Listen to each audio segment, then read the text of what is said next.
안녕하세요. 자유교회 이진우 목사가 보내드리는 아침 묵상입니다. 오늘도 예수 그리스도의 향기를 내는 복된 하루가 되시길 바랍니다. 5월 24일 화요일 아침 묵상입니다. 오늘은 구브로 사람 나손의 집에 머물려 함이라 라는 제목으로 사도행전 21장 15절로 16절의 말씀 묵상합니다.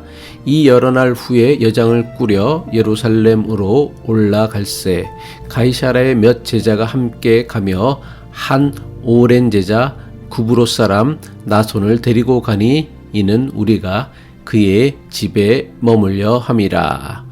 오늘도 사도행전 묵상을 통해 각자에게 주시는 영적 도전과 깨달음이 있기를 바라며 화요일 아침 묵상 시작합니다. 가이사랴 빌립의 집에서 여러 날을 보낸 바울은 마침내 결박과 환란이 기다리고 있는 예루살렘으로 향했습니다. 사도행전 21장 15절이죠. 이 여러 날 후에 여장을 꾸려 예루살렘으로 올라갈새. 지금까지 사도행전은 결박과 환란이 기다리고 있는 예루살렘으로 향하는 바울과 그를 말리는 세 번의 사건에 대해 자세하게 기록하였습니다. 첫 번째는 바울이 에베소 교회의 장로들에게 결박과 환란이 기다리는 예루살렘으로 간다고 하자 에베소 장로들이 울면서 마지못해 바울을 전송한 사건입니다. 사도행전 20장 37절로 38절이죠. 다 크게 울며 바울의 목을 안고 입을 맞추고 다시 그 얼굴을 보지 못하리라 한 말로 말미암아 더욱 근심하고 배에까지 그를 전송하니라. 두 번째는 바울이 예루살렘에서 결박과 환란을 겪는 성령의 계시를 본 두로의 제자들이 바울의 예루살렘 행을 가로막았습니다. 사도행전 21장 4절이죠. 제자들을 찾아 거기서 이레를 머물더니 그 제자들이 성령의 감동으로 바울더러 예루살렘에 들어가지 말라 하더라. 세 번째는 가이사랴 빌립의 집에서 선지자 아가보의 예언을 들은 바울의 일행과 빌립의 네 딸이 바울의 예루살렘 행을 막은 것입니다. 세 번에 걸친 결박과 환란이 기다리는 예루살렘 행에 대한 예고는 세 번에 걸쳐 반복하였던 예수님의 순환 예고에 대한 오마주라고 할 수 있습니다. 예수님께서 십자가의 고난과 죽음을 알면서도 예루살렘으로 끝내 가셨던 것처럼 바울 역시 결박과 환란 그리고 끝내 죽을 수밖에 없음을 알면서도 예루살렘으로 향하고 있는 것입니다. 예수님께서는 십자가 고난과 죽음을 알면서도 예루살렘으로 가셨기에 온 인류를 구원하는 구세주의 사명을 감당하실 수 있었습니다. 마찬가지로 바울이 결박과 환란이 기다리는 예루살렘으로 갔기에 예수 그리스도의 복음이 당시 전 세계를 지배하던 로마에까지 전해질 수 있었던 것입니다. 아무런 희생이 없이도 사람을 구원하고 아무런 희생이 없이도 복음이 전해지는 일은 절대로 일어나지 않습니다.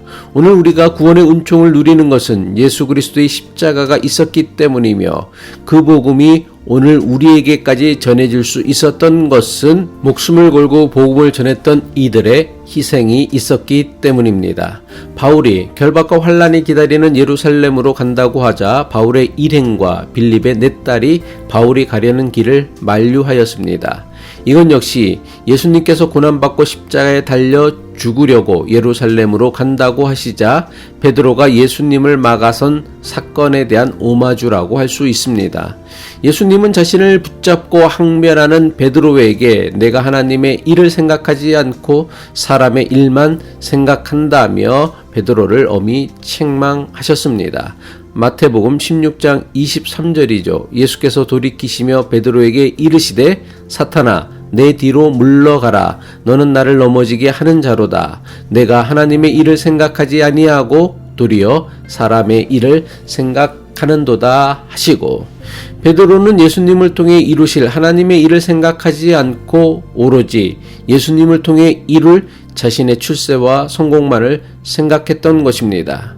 물론 바울의 일행과 빌립의 네 딸이 예루살렘으로 향하는 바울을 막아섰던 이유는 자신의 출세나 성공을 위한 것은 아니었습니다.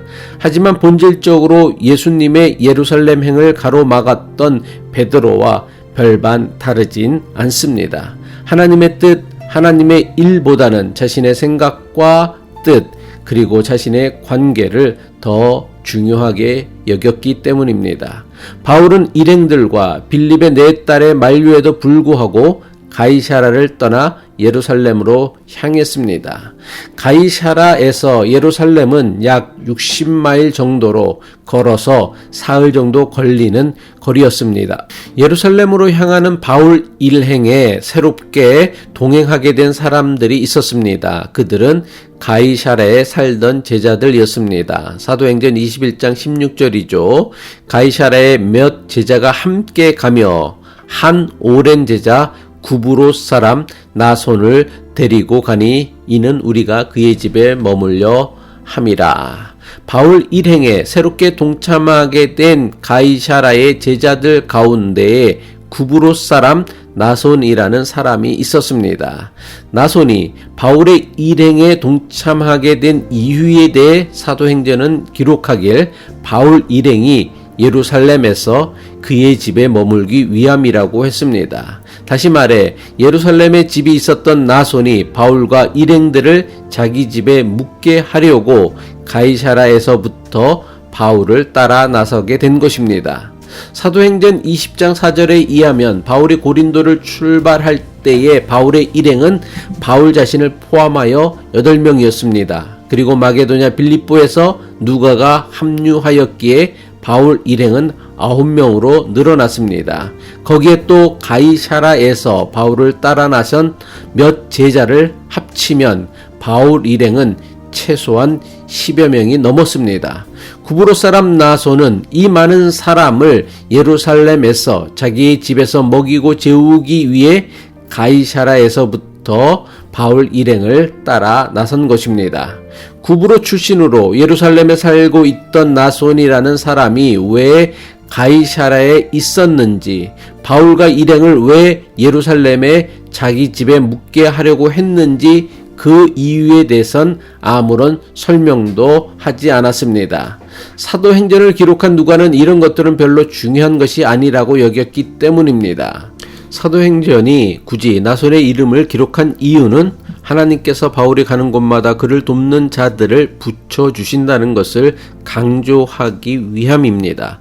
얼핏 사도행전의 주인공은 바울처럼 보일 수 있습니다. 사도행전 대부분이 바울의 전도 여행을 중심으로 기록되어 있기 때문입니다. 하지만 바울이 3차에 걸친 전도 여행을 할 수 있었던 것은 가는 곳마다 하나님께서 예비해 두신 동역자와 조력자가 있었기 때문입니다. 바울은 가는 곳마다 자신을 돕는 자들을 만날 수 있었기에 생면부지의 땅을 찾아다니면서 복음을 전할 수 있었던 것입니다. 편의상 바울의 전도 여행이라고 하지만 바울의 전도 여행이 가능할 수 있었던 것은 결코 바울 혼자만의 힘은 아니었습니다. 그가 가는 곳마다 하나님께서 예비해 두신 사람들을 만나게 하시고 바울을 도왔던 수많은 사람들의 헌신이 있었기에 3차에 걸친 바울의 전도 여행이 가능할 수 있었던 것입니다. 기도하겠습니다. 오늘도 사도행전 묵상을 통해 내 생각, 내 뜻이 이루어지는 것보다 주님의 뜻이 이루어지는 것이 나뿐만 아니라 우리 모두에게 유익하다는 것을 깨닫게 하옵소서. 그래서 내 뜻을 이루기 위한 믿음이 아니라 주님의 뜻을 이루기 위한 믿음의 사람이 되게 하옵소서. 예수 그리스도의 이름으로 기도합니다.